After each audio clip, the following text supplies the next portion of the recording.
Assalamualaikum, saya Cikgu Ida dan hari ini saya akan tunjukkan pada anda bagaimana tutorial untuk menghasilkan poster sempena Hari Guru dengan menggunakan Pixlr. Pertama kali kita akan menggunakan akaun D5, kemudian kita masuk ke ruangan AI Tools dan kita pilih Pixlr AI Express. Okey. Kita dah sampai ke Pixlr Express dan pastikan kita telah pun login. Kemudian kita klik pada AI Image Generate untuk kita generate background classroom. Okey. Kita pilih style yang kita nak gunakan. Okey, saya pilih comic dan color vibrant.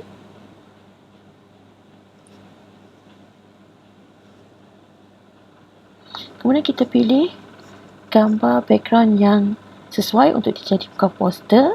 Okey, ada 4 pilihan yang diberikan oleh Pixlr.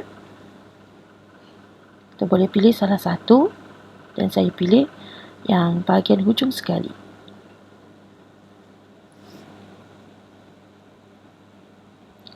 Okey, kita masukkan ke dalam Pixlr Express.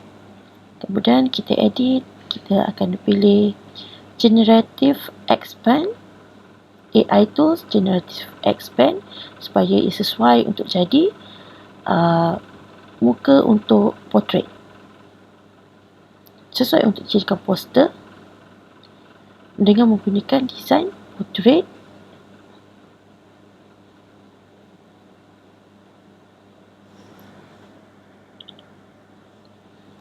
Kita akan diberi pilihan untuk memilih paparan yang mana yang lebih sesuai. Okey, paparan yang atas atau paparan yang di belah bawah. Jadi saya memilih paparan yang di bawah dan kita akan dapat lihat gambar tersebut akan terus tersedia untuk kita terus menghasilkan poster. Okey, saya akan tambahkan image. Saya akan dapatkan gambar image yang telah saya save, iaitu gambar guru, gambar image guru.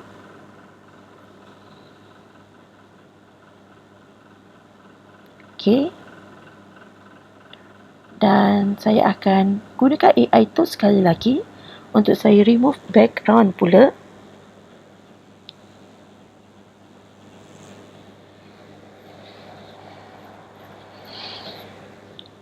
Sangat mudah dan cepat. Kemudian kita outlinekan gambar supaya dia nampak lebih menyelah. Outline dan shadowkan. Okey, untuk kita highlightkan gambar guru tersebut dan kita berikan highlight yang lebih baik situ.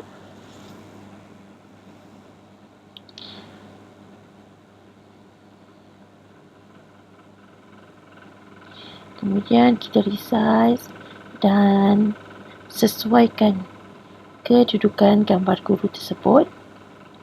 Okey. Kalau perlu besarkan, kita besarkan. Kita tarik ke tepi sedikit supaya dia lebih memberi ruang untuk kita masukkan wording. Okey. Nampak okey dan kita boleh apply lah. Kemudian kita masukkan teks, ucapan selamat Hari Guru. Okey.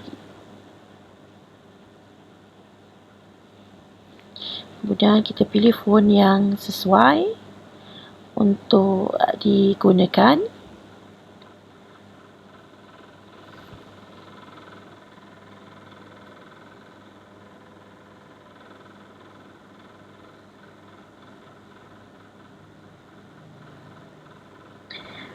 Selepas memilih font, kita pilih pula warna yang sesuai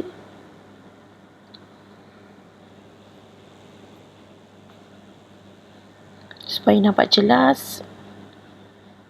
Okey. Bolehkah kita guna gradient? Okey, sebab dah warna-warni jadi kita tak boleh guna gradient.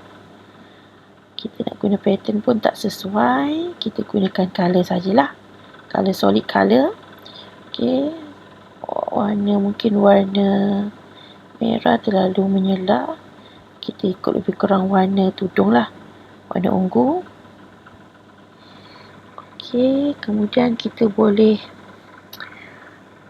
cantikkan sedikit supaya tulisan tersebut lebih nampak. Kita tambahkan sedikit outline. Ya.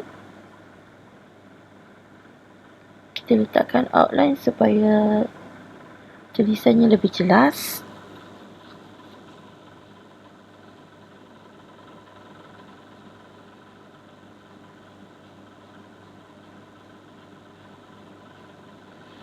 Dan kita resize ucapan Selamat Hari Guru. Okey, mungkin kita boleh adjust sedikit untuk pastikan tulisan tu nampak jelas. Okey, kita boleh gelapkan sedikit lagi atau tambahkan sedikit lagi outline supaya lebih tebal, dan juga shadow supaya lebih menyelahkan ucapan Selamat Hari Guru tersebut. Dan satu lagi cara, kita boleh duplicate tulisan supaya dia nampak lebih tebal. Okey, satu lagi saya duplicate untuk, sebelum saya terlupa, untuk menuliskan tahun 2025. Okey, dan sekali lagi kita duplicate supaya nampak lebih tebal. Dan juga sekali lagi kita duplicate untuk tuliskan nama kita atau nama saya, Cikgu Ida, di bahagian bawah. Okey, kemudian kita resize semula. Okey, dan kita sesuaikan di bahagian bawah. Okey, dekat situ. Kecilkan sedikit. Okey, dan akhirnya siaplah hasilnya. Dan jangan lupa untuk kita save lah. Dan sekiranya anda ingin menyertai kami, Duta AI Pixel Community, anda bolehlah scan QR code yang tertera. Bye!